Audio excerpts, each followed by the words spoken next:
नमस्कार दोस्तों, आज हम जल संसाधन के बारे में अध्ययन करेंगे। हमने इसके पहले टॉपिक देखा, उसमें गंगा नदी पढ़ी थी, वो स्टार्टिंग वाला टॉपिक था।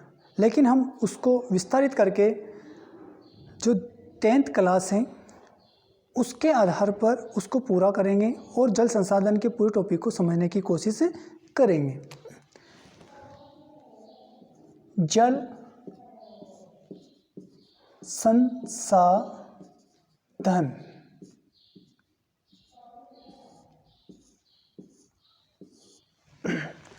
जल संसाधन पृथ्वी पर प्रकृति का अनुपम देन कहें या पृथ्वी की सबसे जरूरी आवश्यकता कहें, वह है जल। जल बिना जीवन नहीं है, जल बिना कल नहीं है। जल है तो कल है, जल से ही जीवन है, जल से ही प्रकृति है। आपने देखा होगा कि किसी भी देश की आर्थिक सामाजिक स्थिति को आगे बढ़ाने में जल का बहुत उपयोग बताया गया है। आपने एक चीज़ और नोटिस की होगी, हम इसमें देखते हैं कि जल जहाँ पर नदियाँ प्रवाहित होती थी या जहाँ पर झीलें थी, वहीं पर प्राचीन समय में नई नई सभ्यताएं विकसित हुई। न तो नदियों से दूर सभ्यताएं विकसित हुई, न नदियों के जितनी भी आपने सभ्यताएं देखी वो सब नदियों के पास ही देखी। हम देखना चाहते हैं जल संसाधन। टॉपिक का नाम क्या है? जल संसाधन। पानी की उपयोगिता के बारे में इसमें बताया गया है। हम देखते हैं ये हमारी पृथ्वी है। पृथ्वी क्या होती है कि गोल होती है। पृथ्वी के अंदर ऐसे कहा गया है कि लगभग 71%, कहने का मतलब ये कि 71% भाग पर क्या है? हमारे पानी है। क्या है? इस पे पानी है।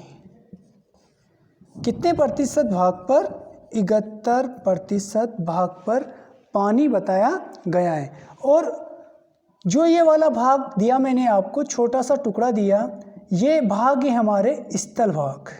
कौन सा भाग है? हमारे स्थल भाग। 71% भाग पर तो पानी है और 29% भाग पर क्या है? हमारे यहाँ पर स्थल वाला भाग है। 71% वाले भाग में मैंने कहा कि पानी है, लेकिन ये पानी पीने योग्य नहीं है। ये सारा पानी कैसा है? खारा पानी है। इस 71% में से भी ओनली 3% भाग पीने योग्य माना जाता है। पीने योग्य माना जाता है।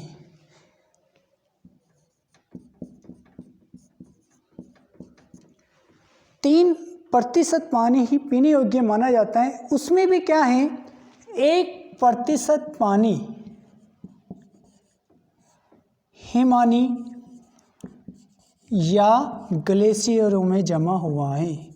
ग्लेशियरों में जमा हुआ है। और 1% पानी भूमिगत है। अब हमारे पास कितना बचा? ओनली 1% पानी।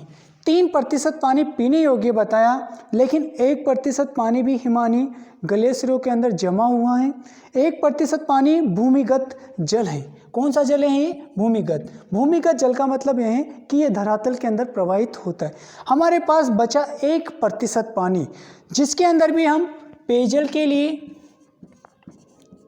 कृषि के लिए और सिंचाई के लिए उपयोग करते हैं।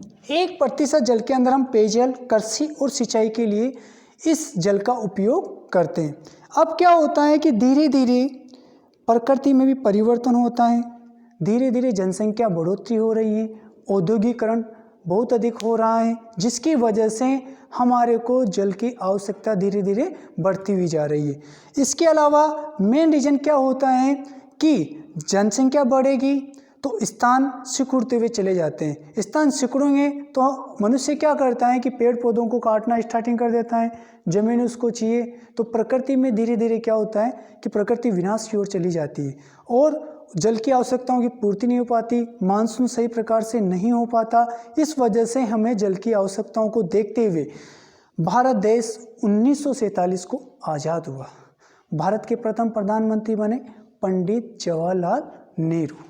जैसे ही वो प्रधानमंत्री बने तो सबसे पहले उन्होंने देखा और सबसे पहले एक योजना थी, उस योजना का नाम उन्होंने दिया बहुउद्देशीय परियोजनाएं। बहुउद्देशीय परियोजना।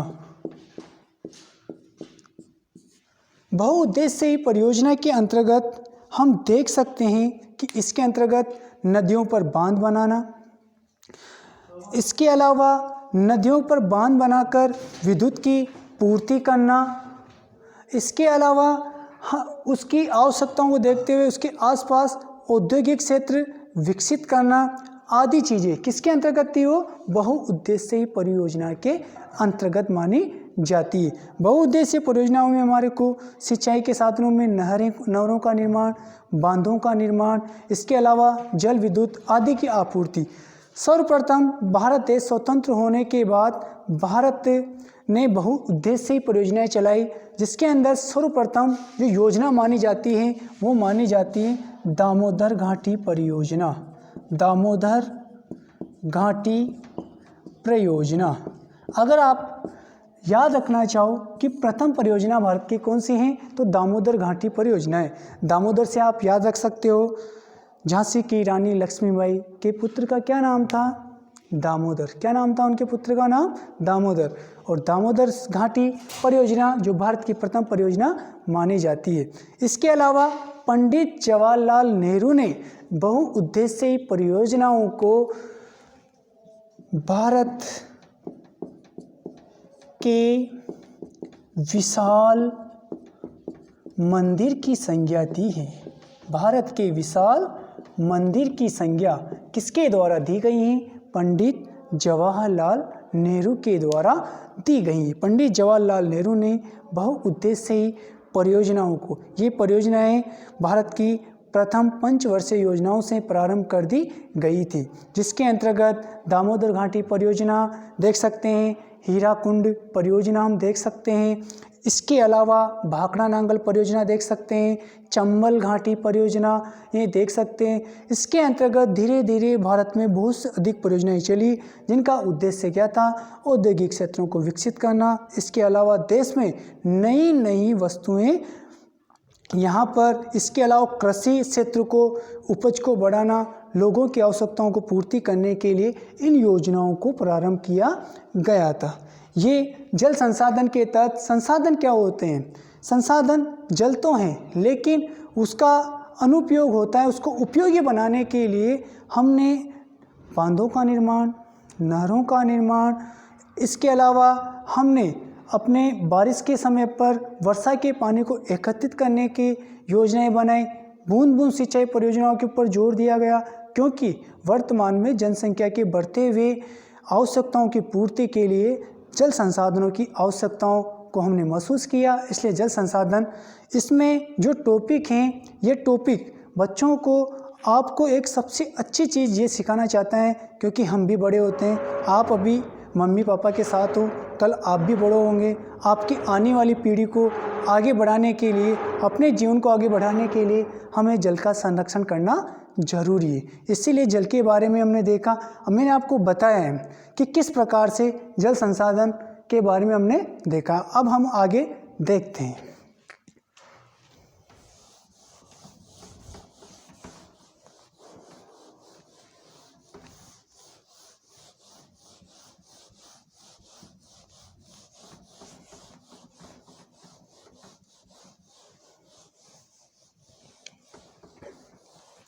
मैंने इससे पहले आपको गंगा नदी पढ़ाई थी। मैं उस गंगा नदी को थोड़ा सा आगे बताऊं आपको कि मैंने उसमें आपको गंगा नदी बताई, लेकिन उसके अलावा मैंने आपको उसमें उसकी सहायक नदियाँ नहीं बताई थी। उन सहायक नदियों में ही एक नदी है दामोदर घाटी परियोजना, जो हमारे 10th के टॉपिक में है। उस टॉपिक को हम इसी के साथ साथ क्लियर करते हुए चलेंगे। तो मैं आपको आज गंगा नदी के बारे में थोड़ा सा नॉर्मली बताते हुए आगे बढ़ेंगे, जिससे आपको भी दोबारा रिपीट होने का मौका मिल जाएगा, आपके वो लेसन दोबारा रिपीट हो जाएगा, वो आपकी चीज़ समझने में आ जाएगी। गंगा, ये है हमारे उत्तराखंड। कौन सा राज्य है ये? उत्तराखंड। इसमें एक स्थान है गंगोत्री। गंगोत्री, गंगोत्री से नदी निकलती है भागीरथी। भागीरथी, भागीरथी पर बांध बनाया गया, टिहरी बांध। टिहरी बांध, ये नदी आगे बढ़ती है और यहाँ पर दूसरी नदी मिल जाती है। दूसरी नदी कौन सी है? ये निकलती है सतपथ हिमानी। नदी का नाम अलकनंदा। अलकनंदा। दो नदियों का संगम होता है, वो स्थान है देवप्रयाग, और यहाँ से इसे गंगा के नाम से जाना जाता है। किसके नाम से जाना जाता है इसे? गंगा के नाम से जाना जाता है। गंगा नदी भारत की सबसे बड़ी नदी मानी जाती है। भारत की पवित्रतम नदियों में पहली नदी कौन सी है? गंगा नदी है। गंगा नदी की कुल लंबाई 2525 किलोमीटर है। 2525 किलोमीटर NCERT की बुक्स में है, लेकिन सामान्य जो बुक्सें आती हैं उनके अंदर इसकी लंबाई 2500 किलोमीटर बताई जाती है, लेकिन NCERT की बुक्स में कितनी है? 2525 किलोमीटर। 2009 में इसे राष्ट्रीय नदी घोषित कर दिया गया। राष्ट्रीय नदी 2009 में गंगा नदी को राष्ट्रीय नदी घोषित कर दिया गया। इसके अलावा 1 जुलाई 2016 को देश के प्रधानमंत्री नरेंद्र मोदी ने 1 जुलाई 2016 को गंगा नदी की सफाई के लिए नमामि गंगे परियोजना प्रारंभ की, जिसका उद्देश्य 2020 तक गंगा नदी को स्वच्छ और साफ करना था। आगे हम देखते हैं। उसके बाद गंगा नदी आगे चलती है। आगे चलने के बाद इस पे एक शहर आता है हरिद्वार। हरिद्वार, हरिद्वार एक ऐसा स्थान है, यहाँ या तो सबको जाना ही है, या फिर या तो जिंदे जाओ या मरने के बाद जाओ। इसलिए जिंदे एक बार जाके देख के आ सकते, बहुत पवित्र स्थान माना जाता है। हरि का मतलब होता है भगवान विष्णु, और हर का मतलब होता है, इसको हर का द्वार भी कहा जाता है, क्योंकि आपको यहाँ भगवान विष्णु का द्वार भी मिलेगा, आपको यहाँ शिव का द्वार भी मिलेगा। हरि का मतलब विष्णु, हर का मतलब शिव। आगे देखते हैं हम यहाँ पर। आगे नीचे मैदानी क्षेत्रों में आती है ऋषिकेश से। कहाँ से आती है? ऋषिकेश। आगे हम बढ़ते हैं। आगे बढ़ने के बाद नए राज्य में यूपी, उत्तर प्रदेश। उत्तर प्रदेश में यह कानपुर। आगे बढ़ने के बाद इलाहाबाद, जिसे वर्तमान में प्रयागराज कहा जाने लगा है। आगे बढ़ती हैं वाराणसी।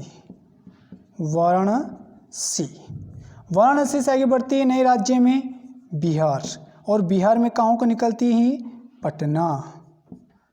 पटना के बाद यह नदी वेस्ट बंगाल, पश्चिमी बंगाल में चली जाती है। वेस्ट बंगाल में एक परियोजना है, उसका नाम है फरक्का परियोजना। फरक्का परियोजना।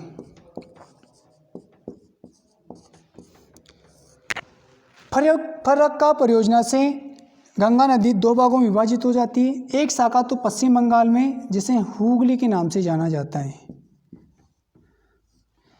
जिसे पश्चिम बंगाल में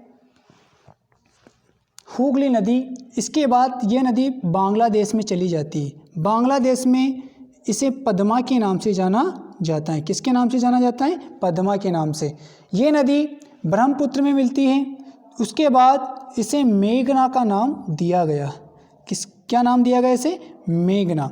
मेघना नदी आगे बढ़कर भारत और बांग्लादेश के जलीय सीमा पर एक सागर का नाम है, जिसका नाम है गंगा सागर तट। गंगा सागर तट, यहाँ से यह बंगाल की खाड़ी में अपने पानी को गिरा देती। बंगाल की खाड़ी में पानी को गिरा देती। आगे देखते हैं, यहाँ तक हमने देख ही लिया था। अब इसकी सहायक नदियाँ भी देख लेते हैं, जिसमें हमने वहाँ पर यमुना नदी, इसकी पहली सहायक नदी है, या ऐसे कहें कि गंगा की सबसे बड़ी सहायक नदी कौन सी है, तो कौन सी है? यमुना नदी। यमुना नदी के बारे में हम देख लेते हैं, कहाँ से निकलती है? यमुनोत्री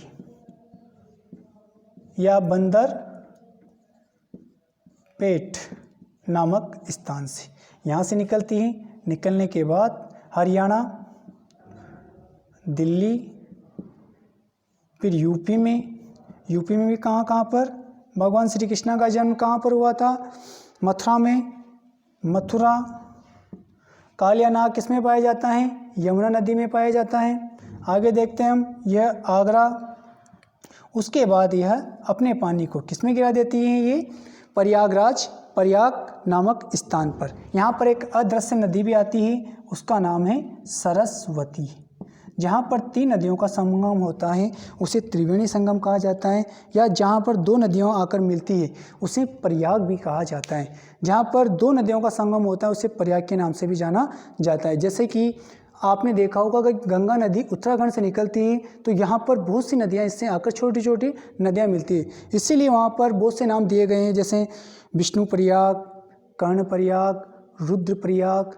ये चीज़ें कहाँ पर है? हमारे को कहाँ मिलेगी? उत्तराखंड में। वो नदियाँ किसके अंदर आकर मिलती है? हमारे गंगा नदी के अंतर्गत आकर मिलती है।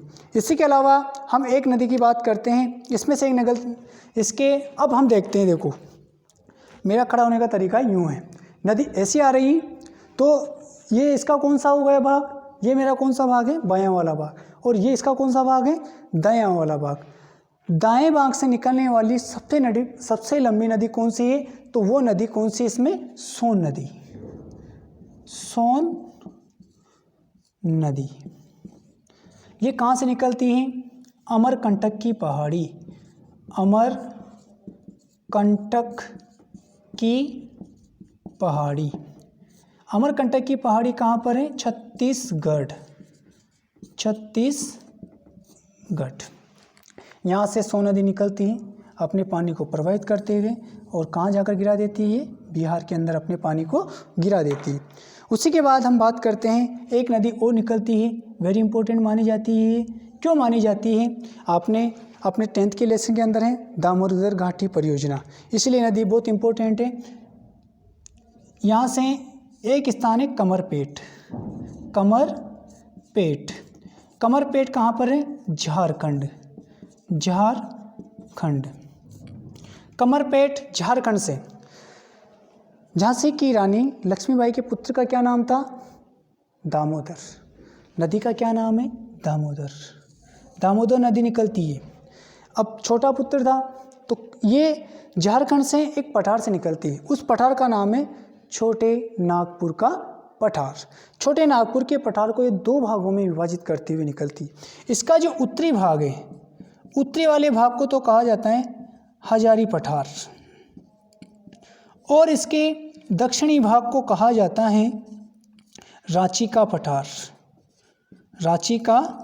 पठार। ये नदी अपने पानी को प्रवाहित करते हुए किस में गिरा देती हैं?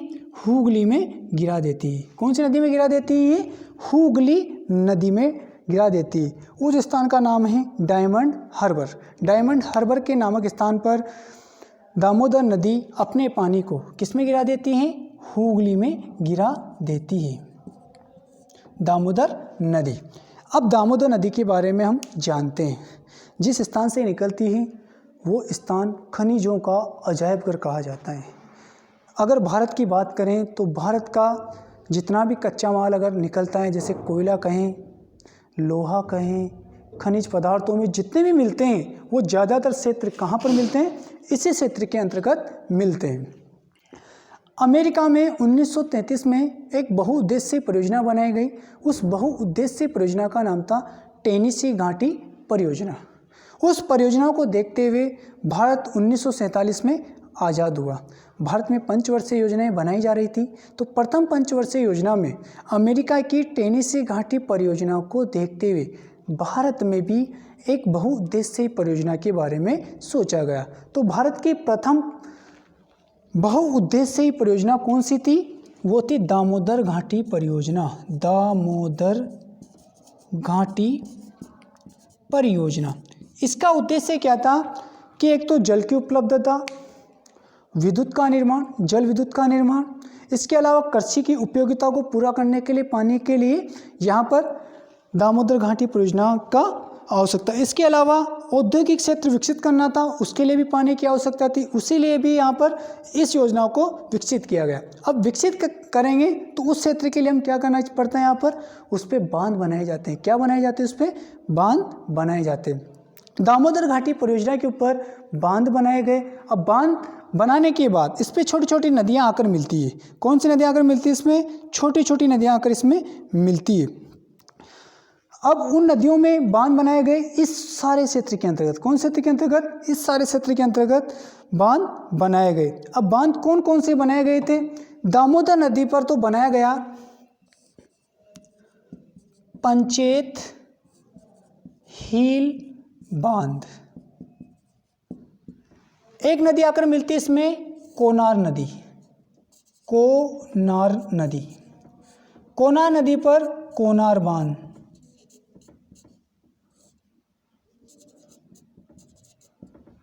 एक नदी आकर मिलती है बाराबांकी। बाराबांकी, इस पर बांध बनाया गया मेथान बांध।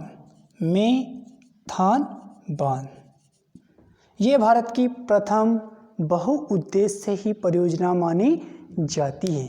भारत की प्रथम बहुउद्देशीय परियोजना कौन सी है? तो वो कौन सी है? दामोदर घाटी परियोजना या दामोदर बहुउद्देशीय परियोजना।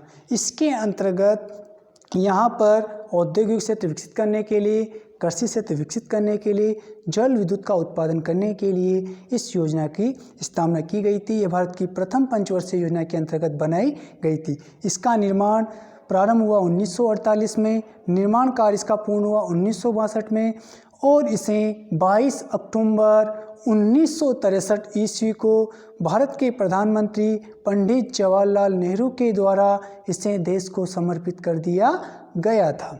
ये थी हमारी दामोदर घाटी परियोजना। इसके अलावा इसकी कुछ सहायक नदियां हैं जो इसमें आकर मिलती हैं। कौन कौन सी मिलती है मैं आपको इसको नॉर्मली समझा देता हूँ। अपनी गंगा नदी पर कौन कौन सी आकर मिलती है, इसके अंदर पहली बात करते हैं हम, देखते हैं इसमें कौन सी नदी आकर मिलती है। काली नदी, या इसे हम शारदा भी कह सकते हैं, या इसे हम सरयू नाम आते हैं। सबसे पवित्र स्थान या सबसे हम कहें दुनिया का सबसे अद्भुत जो स्थान है वो कौन सी नदी के किनारे बसा हुआ है? वो बसा हुआ है सरयू नदी के तट पर। रामायण देखिए आपने, रामायण में सरयू नदी के बारे में बखान आता है। सरयू नदी के तट पर कौन सा शहर बसा हुआ है? अयोध्या, भगवान राम की नगरी। सरयू नदी इसीलिए प्रसिद्ध है, आगे बढ़ती हैं। और यह एक नदी है घाघरा। घाघरा नदी में आकर अपने पानी को गिरा देती है। अगली नदी हम देखते हैं इसमें घाघरा। अब घाघरा कहाँ से निकलती है? घाघरा नदी निकलती है नेपाल और तिब्बत की सीमा पर। नेपाल और तिब्बत की सीमा पर, ऊपर तो है तिब्बत, नीचे है नेपाल। इस सीमा पर यहाँ पर एक स्थान है मोपला ग्लेशियर। मोपला ग्लेशियर यहाँ से निकलती है, निकलने के बाद अपने पानी को भारत में बिहार से होते हुए और छपरा, एक स्थान कहाँ है, छपरा, छपरा कहाँ पर है हमारे, बिहार के अंदर अपने पानी को गिरा देती है। इसे वशिष्ठ की कन्या भी कहा जाता है, वशिष्ठ की कन्या। कहने का मतलब यूँ कि गंगा नदी के दाएं ओर से सबसे बड़ी नदी कौन सी मानी जाती है, घाघरा मानी जाती है। उसके बाद देखते हैं गंडक, अरे गाली नहीं निकाल रहा, नदी का नाम है गंडक। गंडक नदी कहाँ से निकलती है, गंडक नदी निकलती है हमारे नेपाल से प्रवाहित होने के बाद आगे बढ़ती है, आगे बढ़ने के बाद ये पटना के पास किस में गिर जाती है, गंगा नदी में गिर जाती है। उसके बाद एक नदी और है कोसी नदी को नेपाल में अरुण नदी भी कहा जाता है। क्या कहा जाता है इसे, अरुण नदी। कोसी नदी भी प्रवाहित होती है, बिहार से होते हुए वापस किस में आकर गिरा देती है, गंगा नदी में।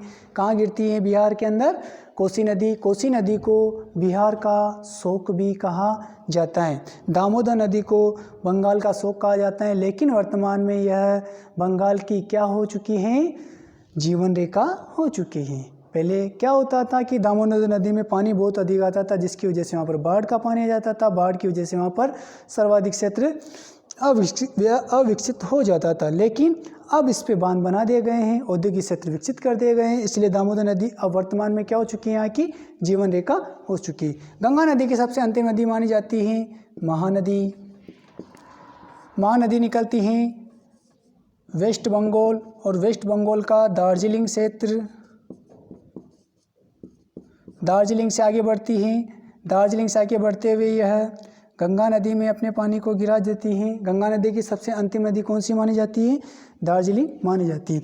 अब हमने जो नदियां देखी उसमें हमने देखा कि इन नदियों में एक परियोजना थी, बहुउद्देश्य परियोजना, दामोदर घाटी परियोजना। हमारे सबसे इम्पोर्टेंट कौन सी पार्ट है इसमें, दामोदर घाटी परियोजना।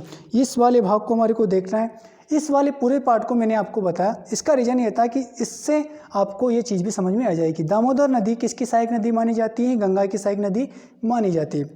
इस पर बांध बनाए गए, ये भारत की प्रथम नदी घाटी परियोजना भी है। यह बहुउद्देश्य परियोजनाओं के अंतर्गत प्रथम पंचवर्षीय योजना में दामोदर बहुउद्देश्य परियोजना विकसित की गई थी। इसको किस प्रकार से बनाया गया, अमेरिका की टेनेसी घाटी परियोजना के आधार पर यहाँ पर भारत में प्रथम दामोदर नदी घाटी परियोजना विकसित की गई थी, जिसका उद्देश्य क्या था कि जल को उपयोगी और जल संसाधन को सुरक्षित रखना था। आज का टॉपिक इतना ही है, आगे हम कल देखें।